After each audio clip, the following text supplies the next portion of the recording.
Speaking of weather, let's check in with Chief Meteorologist Paul Barris, who's live in the Storm Alert Center with an extended look at the forecast. Paul?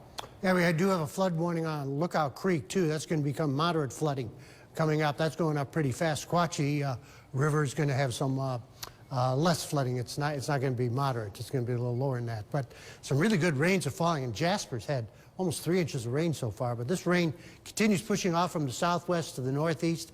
East of the city, not that much right now, but it's all coming your way. So we got plenty of it, and we pull back here.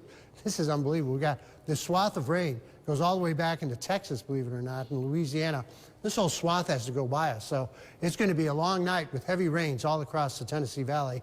And I'm sure most of the creeks and streams are going to be out of their banks coming up by the time this is over with. On the satellite photo, you can see this plume of moisture coming all the way from Mexico and the Pacific Ocean and heading right towards us. So we don't have any choice in the matter. 51 right now in the city, 50 in Dalton, 48 Cleveland, and 48 in Murphy. Winds are light and variable, so at least the winds aren't that strong to knock over trees because the roots are going to be really wet, and any strong wind would knock them over. The only place the winds may be stronger up into the Blue Ridge Mountains, into the highest elevations. 51, 41 for the high and low. Now at the airport, so far about 1.6 inches of rain has fallen.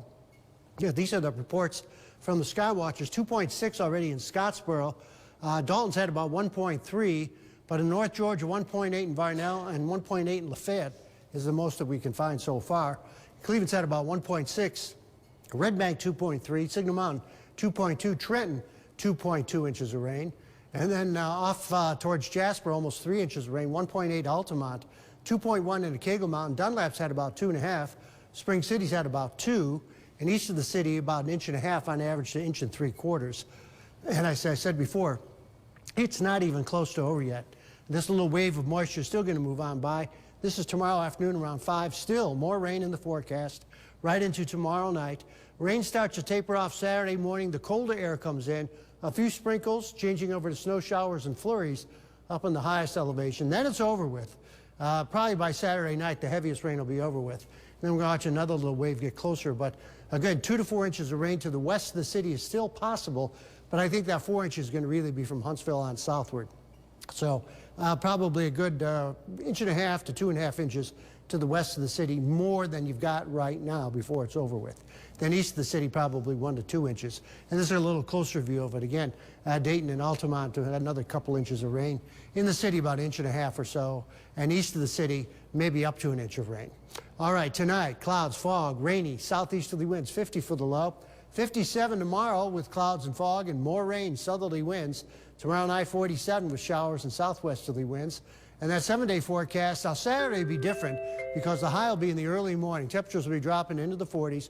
Winds are really going to pick up into the afternoon out of the west at about 15 to 20, and they're going to be gusty as those temperatures fall.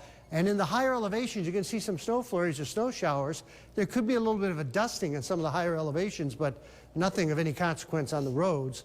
And then a cold night Sunday morning at about 29, 52 for that high. We'll have a lot of evaporation on the roads because the winds will be fairly strong Saturday night. 54 on Monday, then some more showers, not heavy though, on Tuesday, and then we warm up into Wednesday and Thursday. But this messy weather, I think my daughters used to say, "Daddy, this is yucky," and I think that's a good way of saying it. I think it depends on how you're looking at it, because this is a perfect nap time. Like, yes, that's true. It's going to be a great week for everyone to get their naps in. You can hear the rain on the roof. It's yep, okay. It's very soothing and calming. All right, thank you, Paul. Well, one of the most